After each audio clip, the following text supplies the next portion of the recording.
Good morning, students.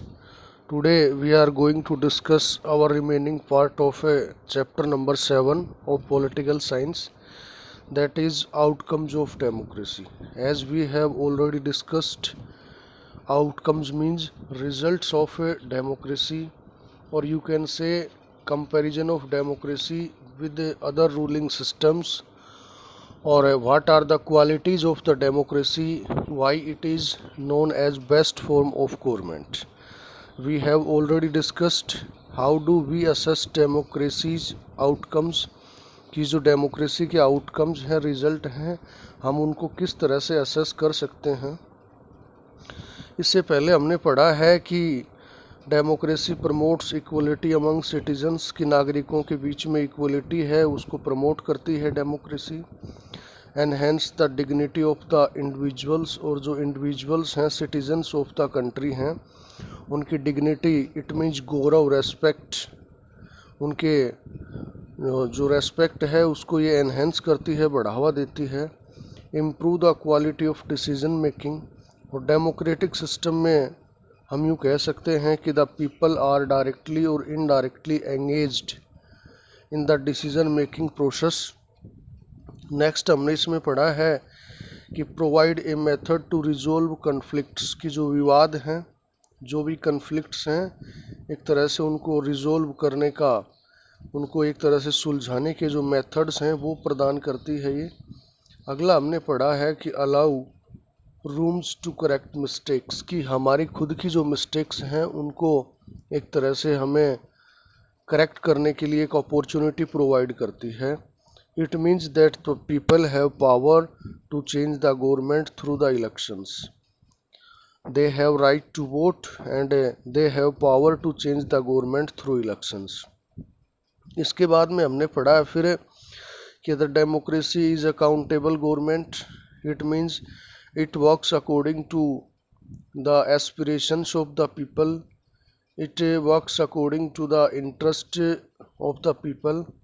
Responsive means it take responsibilities for the welfare of the people, and legitimate means it is valid government, the rulers are elected by the people.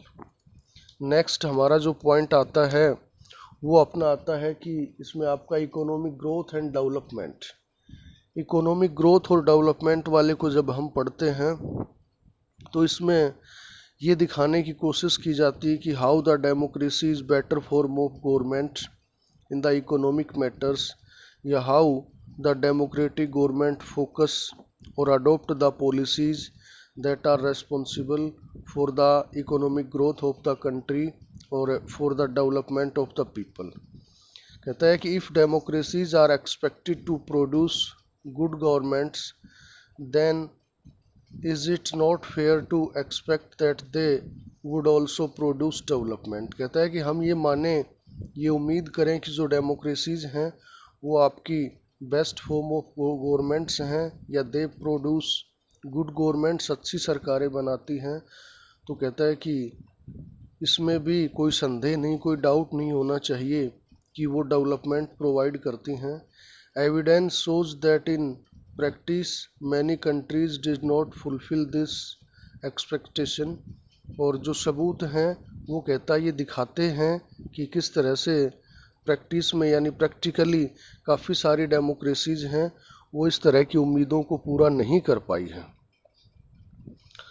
इसके बाद फिर कहता है if you consider all democracies and all dictatorships for the 50 years between 1950 and 2000, dictatorship have slightly higher rate of economic growth। यदि कहता है कि हम 1950 से 2000 तक जो डेमोक्रेटिक गवर्नमेंट सिस्टम्स हैं या डेमोक्रेसीज और जो डिक्टेटरशिप्स जो तानाशाही है उसको हम कंपेयर करें तो इसमें हमें ये दिखाई देता है कि जो डिक्टेटरशिप्स गवर्नमेंट थी, जो तानाशाही सरकार थी, उनका higher rate of economic growth रहा है। The inability of democracy to achieve higher economic development worries us, कि जो लोकतंत्र है, जो डेमोक्रेसी है, वो कहता है कि हायर लेवल या हायर इकोनॉमिक डेवलपमेंट अचीव नहीं कर पाया है, ये हमारे लिए एक चिंता की बात है। But this alone can not be reason to reject democracy, लेकिन एक इसी रीजन की वजह से हम कहते हैं कि डेमोक्रेसी को रिजेक्ट नहीं कर सकते। एज यू हैव ऑल्सो, कहता है but this alone can not be reason to reject democracy as you have already studied in economics, economic development depend on several factors. जैसा कहता है कि आपने इकोनॉमिक डेवलपमेंट वाले या इकोनॉमिक्स वाले पार्ट में जो पढ़ा है कि इकोनॉमिक डेवलपमेंट है वो कई सारे फैक्टर्स पे डिपेंड करता है। और ये फैक्टर कौन कौन से हैं? Which are the factors on which the economic development of a country depends upon. पहला है पॉपुलेशन साइज़, कि किसी भी कंट्री की पॉपुलेशन कितनी है। दूसरा है ग्लोबल सिचुएशन, यानी उसकी वर्ल्ड लेवल पे सिचुएशन क्या है ग्लोबल दुनिया में, उसके पास रिसोर्सेज किस तरह के हैं, या इकोनॉमिक ग्रोथ के लिए जो एग्रीकल्चरल लैंड है वो कैसी है, और दूसरी जो लेटेस्ट टेक्नोलॉजी है वो उसके पास कितनी है। अगला कहता है इसमें कोऑपरेशन फ्रॉम अदर कंट्रीज़, दूसरे देशों से उसको कितना सहयोग मिला है, और economic priorities adopted by the country etcetera, और उस कंट्री ने कौन कौन सी इकोनॉमिक प्रायोरिटीज़ को अडोप्ट किया है। However, the difference is the rate of economic development between less developed countries with dictatorships and democracies is negligible। ये कहता है कि यद्यपि जहाँ जो स्मॉल कंट्रीज हैं, जहाँ डेमोक्रेटिक सिस्टम है, उनकी बजाय जो डिक्टेटरशिप वाले कंट्रीज़ हैं वहाँ पे जो इकोनॉमिक डेवलपमेंट है वो ज़्यादा है। Overall we can not say that democracy is a guarantee of economic development. और इन सब के रिज़ल्ट के रूप में हम ये कह सकते हैं कि डेमोक्रेसीज जो हैं वो अपने आप में रिज़ल्ट की गारंटी नहीं है। But we can expect democracy not to be lag behind dictatorship in this respect. लेकिन कहता है कि हम डेमोक्रेसी को इस इकोनॉमिक डेवलपमेंट के मामले में डिक्टेटरशिप्स जो हैं उनसे पीछे नहीं कह सकते। When we find such significant difference in the rates of economic growth between countries under dictatorship and democracy, it is better to prefer democracy as it has several other positive outcomes। कहता है कि यदि हम dictatorship government को democracy के साथ compare करते हैं तो डेमोक्रेसी है अपने आप में एक बेटर फॉर्म ऑफ गवर्नमेंट है, क्योंकि इसके कई सारे अदर सेवरल पॉजिटिव आउटकम्स हैं, कई सारे इसके पॉजिटिव रिजल्ट्स हैं। इसके बाद में economic growth and income distribution दिखा रखा है आपकी बुक में। तो इसमें क्या है कि जो रिच कंट्रीज हैं they have sufficient resources and they get the benefit of economic development on large scale then the developed countries, developing countries. जो डेवलपिंग कंट्रीज़ हैं उनकी बजाय जो डेवलप्ड कंट्री हैं उनका इकोनॉमिक ग्रोथ रेट है वो काफ़ी ज़्यादा रहा है। आपकी बुक में एक टेबल से भी कंपैरिजन करके दिखा रखा है कि rates of economic growth for different countries 1950 to 2000, और सेकंड जो टेबल है उसमें दिखा रखा है inequality of income in selected countries. इसमें फिर आपका नेक्स्ट पॉइंट आता है reduction of inequality and poverty, कि इनइक्वालिटी यानी असमानता में कमी लाना एंड पॉवर्टी और एक तरह से गरीबी में कमी लाना, that is also a positive factor of the democratic government. इसमें बताता है perhaps more than development it is reasonable to expect democracies to reduce economic disparities means differences. कहता है कि शायद जो डेवलपमेंट है इसके मामले में हम ये रीजनेबल है, या अपनी तरफ से एक तरह से हम यूँ कह सकते हैं कि सही है कि जो इकोनॉमिक डिस्पैरिटीज़ हैं, जो आर्थिक असमानताएं हैं, इकोनॉमिक डिफरेंसेस हैं, उनको डेमोक्रेसी है वो रिड्यूस करती है, कम करती है। Even when a country achieve economic growth will wealth be distributed in such a way that all citizens of the country will have a share and lead a better life।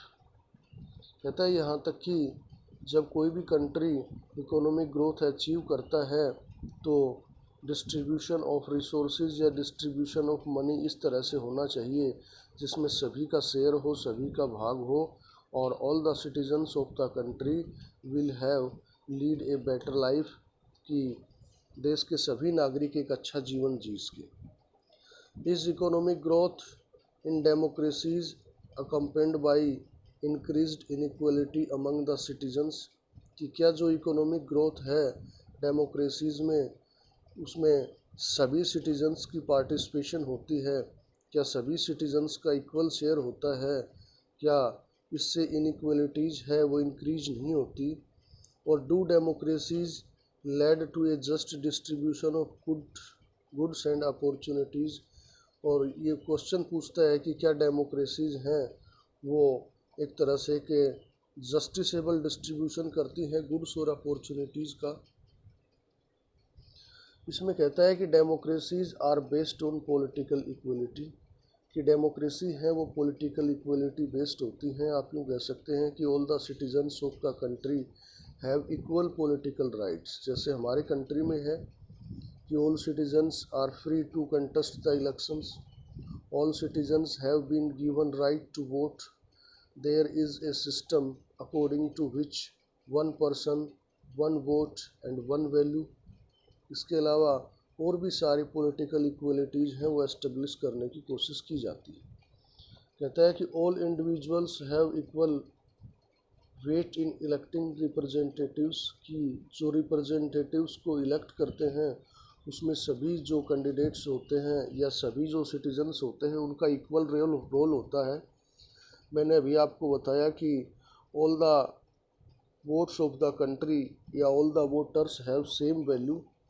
Parallel to the process of bringing individuals into the political arena on an equal footing, we find growing economic inequalities। कहता है कि एक तरफ तो जहाँ democracy में जो political rights हैं वो सभी को इक्वल प्रोवाइड किए गए हैं, एक तरह से पॉलिटिकल एरेना में हम सभी को इक्वल फुटिंग पे लेके आते हैं, तो उसी तरह से इकोनॉमिक जो इनइक्वलिटीज़ हैं वो कहता है कि यहाँ पे ज़्यादा पाई जाती हैं। A small number of the ultra rich enjoy a highly disproportionate share of wealth and incomes, कि सोसाइटी में कुछ लोग ऐसे होते हैं जिनके पास ज़्यादा रिसोर्सेज होते हैं या बड़ी तादाद में धन उन्हीं के पास होता है। Not only that their share in the total income of the country has been increasing, फिर भी कहता है कि कंट्री की जो टोटल इनकम है उनमें उनका शेयर नहीं बढ़ता है। Those at the bottom of the society have very little to depend upon, और सोसाइटी में जो लोग सबसे नीचे तबके के होते हैं, सबसे एक तरह से बॉटम तलहटी में यानी सबसे लोअर पायदान पे जो लोग होते हैं, कहता है कि उनके पास बहुत कम रिसोर्सेज होते हैं जिन पे वो डिपेंड करते हैं। Their incomes have been declining, उनकी जो इनकम है वो कहता है घट रही है, कम हो रही है। Sometimes they find it difficult to meet their basic needs of life, और कई बार तो कहता है कि poor sections of the society हैं उनके लिए अपनी बेसिक नीड्स ऑफ लाइफ यानी जीवन की जो मूलभूत आवश्यकताएं हैं उनको पूरा करना भी मुश्किल हो जाता है। सच एज फूड, जैसे कि भोजन, क्लोथिंग कपड़े, हाउस मकान, एजुकेशन एंड हेल्थ शिक्षा और स्वास्थ्य, इस तरह की जो बेसिक नीड्स ऑफ लाइफ हैं उनको भी वो प्रॉपर सेटिस्फाई नहीं कर पाते। इन एक्चुअल लाइफ, यदि हम वास्तविक जीवन में देखते हैं तो democracies do not appear to be very successful in reducing economic inequalities. यदि हम एक्चुअल लाइफ में देखते हैं तो कहता है कि डेमोक्रेसीज हैं वो अपने आप में वेरी सक्सेसफुल नहीं है इन रिड्यूसिंग इकोनॉमिक इनइक्वलिटीज़, जो इकोनॉमिक इनइक्वलिटीज़ हैं उनको रिड्यूस करने में यानी आर्थिक असमानताओं को दूर करने में। In class 9th economics text book you have already studied about poverty in India. आपने 9th क्लास में एक लेसन पढ़ा है poverty as a challenge, economics part का लेसन है ये, lesson number 3, poverty as a challenge, निर्धनता या गरीबी एक चुनौती के रूप में। आपने उसमें डिटेल से जो सिचुएशन है उसके बारे में पढ़ा है। इसके बाद में फिर आगे बताता है कि the poor constitute a large proportion of our voters and no party will like to lose their votes, कि हमारे कंट्री में जो पुअर लोग हैं, poor constitute a large proportion of our votes, की ज़्यादा तादाद में हमारे वोटर हैं वो गरीब हैं और कोई भी पार्टी है वो अपने वोट्स को खोना नहीं चाहती। Yet democratically elected governments do not appear to be as keen to address the question of poverty as you would expect them to।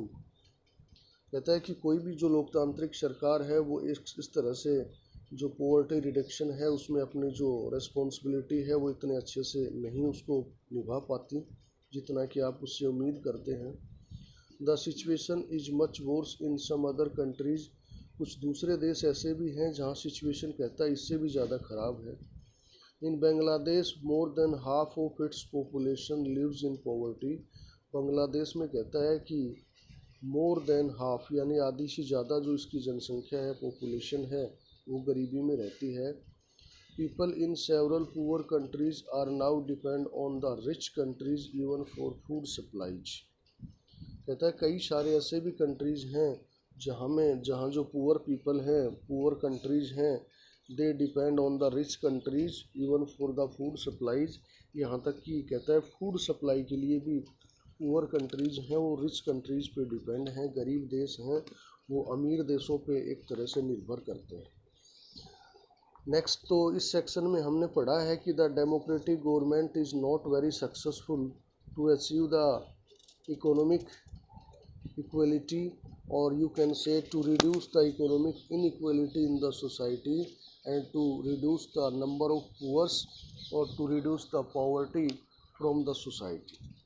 Next आपका आता है इसमें accommodation of the social diversity, कि सोशल डाइवर्सिटी जो होती है उसको किस तरह से डेमोक्रेसी है ये अकोमोडेट करती है, किस तरह से उसको एक तरह से उसका कोऑर्डिनेशन बनाती है, उसको एडजस्ट करती है।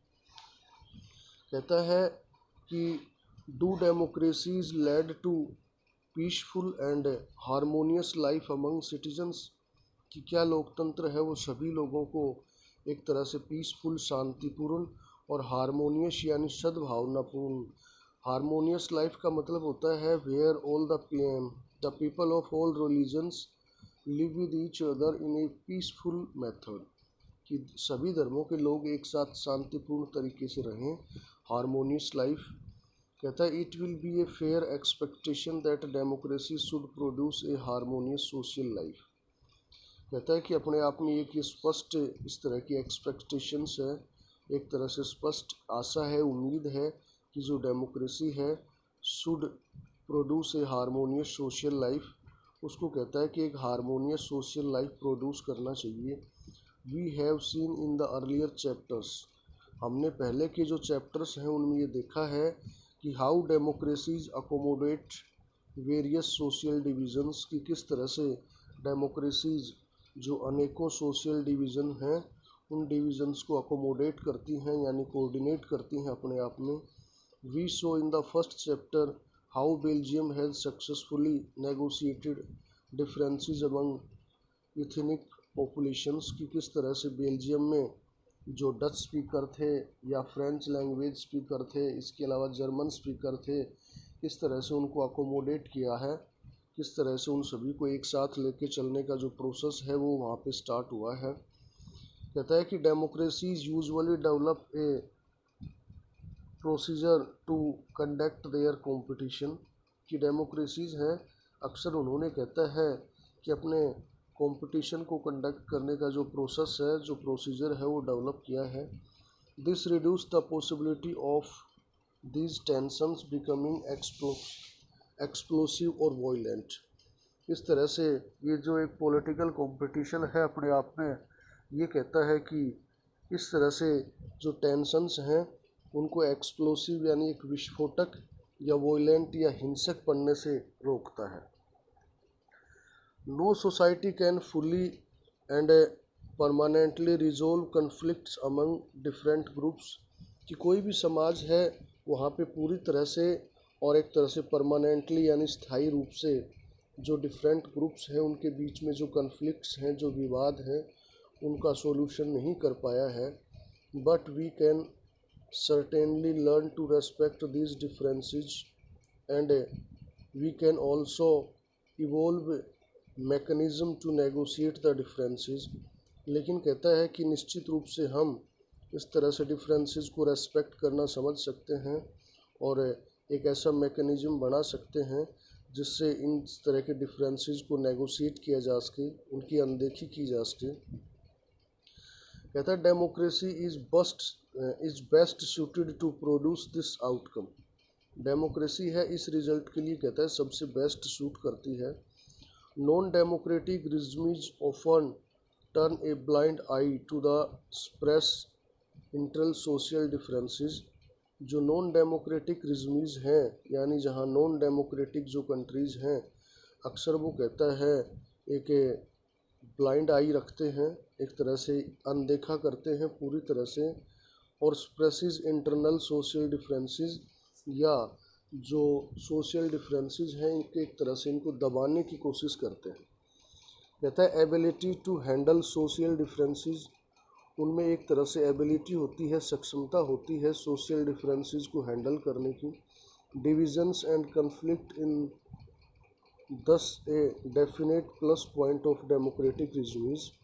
कहता है इस तरह से जो सोशल डिफरेंसेस हैं उनको हैंडल करने की एबिलिटी होती है, डिविजन्स या कन्फ्लिक्ट हैं उनको हैंडल करने की एक डेफिनेट प्लस पॉइंट है डेमोक्रेटिक रिजमीज में। But the example of Sri Lanka reminds us that a democracy must fulfil two conditions in order to achieve this outcome. लेकिन कहता है इसके साथ साथ श्रीलंका का एग्जाम्पल है वो हमें रिमाइंड भी करवाता है, दोबारा से याद दिलवाता है कि एक डेमोक्रेसी है उसको टू कंडीशंस को कहता है कि पूरा करना चाहिए, एक साथ लेके चलना चाहिए इस तरह के आउटकम को अचीव करने के लिए। अब इसमें आगे दे रखा है पहला आपका कि it is necessary to understand that democracy is not simply rule by majority opinion. कहता है कि ये ज़रूरी है ये समझना कि डेमोक्रेसी है उसमें केवल साधारण रूप से जो सिंपल रूल है वो मेजॉरिटी ओपिनियन के द्वारा ही नहीं किया जाता। The majority always needs to work with the minority so that governments functions to represent the general view. Majority है वो हमेशा कहता है कि माइनॉरिटी कम्युनिटीज़ के साथ मिल के काम करती है, जिससे सरकारें हैं उनको एक जनरल व्यू में रिप्रेजेंट किया जा सके। Majority and minority opinions are not permanent, कि मेजॉरिटी और माइनॉरिटी के जो ओपिनियंस हैं, जो उनके मत हैं, वो कहता है कि अपने आप में परमानेंट नहीं है। इसके बाद में कहता है it is also necessary that rule by majority does not become rule by majority community in terms of religion or race or linguistic groups etc। ये भी ज़रूरी है कि जो मेजॉरिटी का जो रूल है वो अपने आप में कहीं भी इस तरह से नहीं बनता है जिसमें majority community in terms of religion कि धर्म के मामले में मेजॉरिटी कम्युनिटी, और रेस यानी नस्ल के मामले में, और एक तरह से लिंग्विस्टिक ग्रुप जो भाषाई ग्रुप है उनके बेस पे। Rule by majority means that, rule of majority का मतलब होता है कि in case of every decision और in case of every election different persons and groups may and can form a majority. कि इस मेजॉरिटी का मतलब होता है कि हर इलेक्शन में, या हम यूँ कहें कि एवरी डिसीजन हर फैसले में डिफरेंट पर्सन्स हैं या जो ग्रुप्स हैं may and can form a majority. वो कहता है कि एक साथ आके एक मेजॉरिटी, एक इस तरह की जो गवर्नमेंट है वो बना सकते हैं। नेक्स्ट आपका दे रखा है फिर इसने कि democracy remains democracy only as long as every citizen has a chance to being in majority at some point of time. कि डेमोक्रेसी अपने आप में डेमोक्रेसी तभी बनी रहती है जब हर नागरिक को इस तरह के चांस मिले, इस तरह की अपॉर्चुनिटीज़ मिलें कि सम पॉइंट ऑफ टाइम, कुछ समय के लिए वो भी मेजॉरिटी में आ जाएं। If someone is barred from being in majority on the basis of birth, then the democratic rules ceases to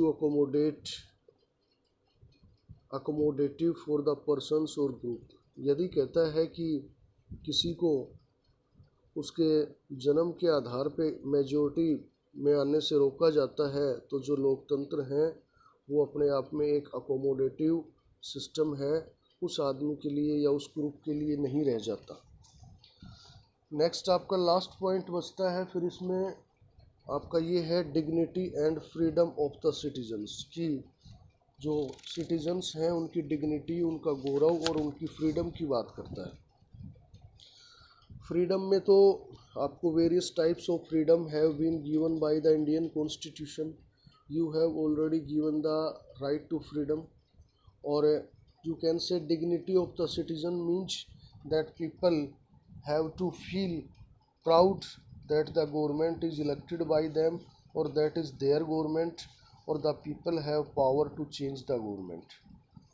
कहता है democracy stands much superior to any other form of government in promoting dignity and freedom of the individuals, कि democracy है वो ज़्यादा superior है any other form of government की बजाय, जो dignity and freedom of the individual है, यानी व्यक्तिगत लोगों का जो रेस्पेक्ट है, जो उनकी फ्रीडम स्वतंत्रता है, उसको प्रमोट करने के मामले में, बढ़ावा देने के मामले में।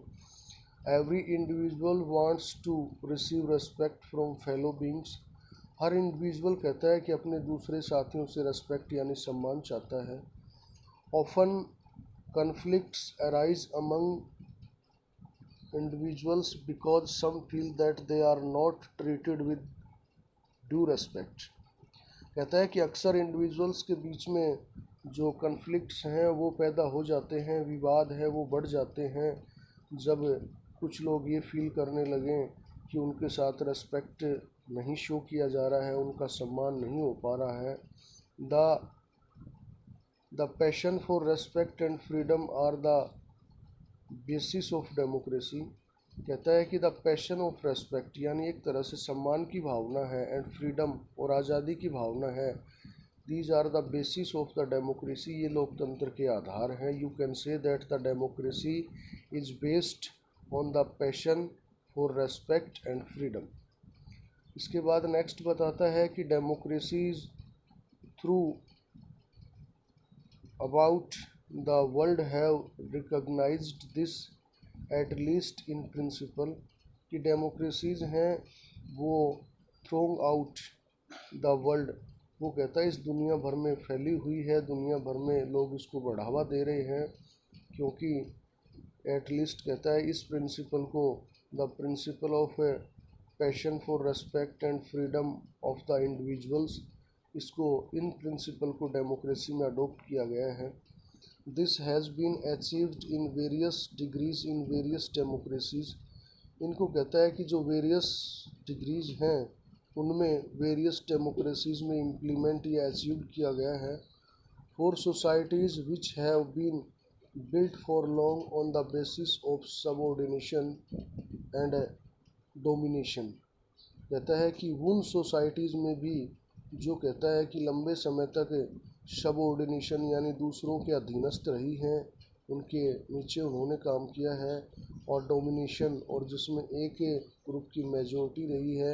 It is not a simple matter to recognise that all individuals are equal.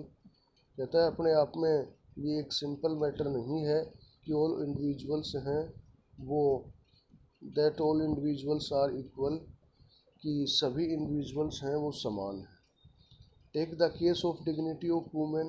कहता है यदि हम महिलाओं के सम्मान की, उनकी रेस्पेक्ट की ही बात लेते हैं, तो most societies across the world were historically male dominated society. तो कहता है कि अधिकतर जो सोसाइटी हैं वर्ल्ड में हिस्टोरिकली, ऐतिहासिक रूप से हम देखें, यदि हम एंशियंट या पास्ट टाइम की बात करें, तो मेल डोमिनेटेड सोसाइटीज़ रहे हैं। Long struggles by women have created. कहता है महिलाओं के द्वारा लंबा जो संघर्ष है वो किया गया है। Some sensitivity today that respect to कहता है कुछ सेंसिटिविटी इसमें क्रिएट हुई है, जिसमें कहता है कि आज जिसको रेस्पेक्ट दिया जाता है and equal treatment of women are necessary ingredients of a democratic society.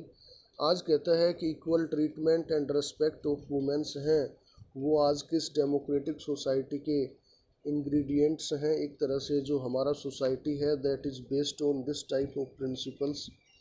I think it is sufficient for today. Thank you. Have a nice day.